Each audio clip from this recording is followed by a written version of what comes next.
के क्लास में हम पढ़ेंगे बॉयंसी। बॉयंसी होता है क्या है? When a body is immersed in a fluid and upward force is exerted by the fluid on the body.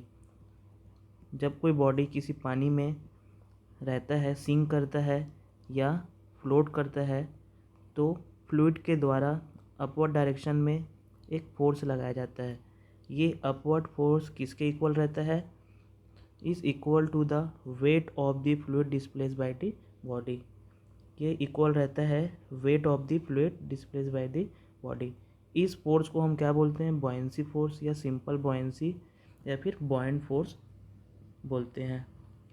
Diagram में दिख रहा है एक बॉडी है जो फ्लोट कर रहा है, एक बॉडी है जो सिंक कर रहा है। ये फ्लोटिंग बॉडी का एग्जांपल है।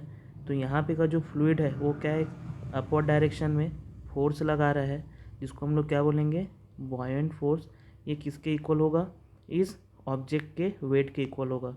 तो यहाँ पे एफ भी इसके इक्वल रहेगा, वेट ऑफ द ऑब्जेक्ट के इस इक्वल रहेगा। उसके बाद आता है centre of buoyancy. Centre of buoyancy क्या होता है?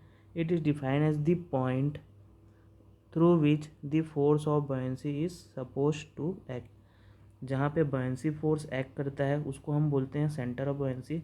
जैसे कि यहाँ पे पॉइंट बी दिख रहा है, इसको यहाँ पे क्या लगेगा?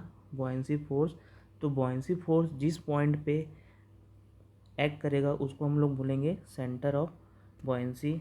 The centre of buoyancy will be the centre of gravity of the fluid displaced. इसका मतलब क्या है?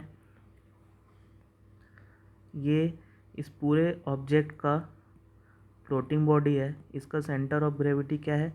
जी है। लेकिन इसका इतना पोर्शन जो है वो पानी में है, इतना पोर्शन। तो इतने पोर्शन का जो सेंटर ऑफ ग्रेविटी है वो क्या है? उसको बोलेंगे हम लोग point B centre of buoyancy. तो ये स्टेटमेंट वही बोलता है, centre of buoyancy will be the centre of gravity of the fluid displaced. जैसे कि यहाँ पे देख रहे हैं एक फ्लोटिंग बॉडी है जिसका सेंटर ऑफ ग्रेविटी है यहाँ पे, लेकिन इतना उस ऑब्जेक्ट का इतना पोर्शन पानी में है।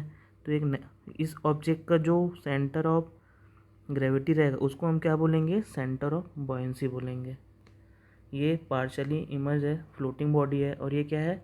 सिंक बॉडी है। इसका जो सेंटर ऑफ ग्रेविटी और सेंटर ऑफ बॉयंसी कोइंसाइड करेगा, एक ही पॉइंट पे रहेगा। मेरे ख्याल से ये बॉयंसी समझ में आ गया होगा, सेंटर ऑफ बॉयंसी। इसमें कुछ भी डाउट है तो आप पूछ सकते हैं।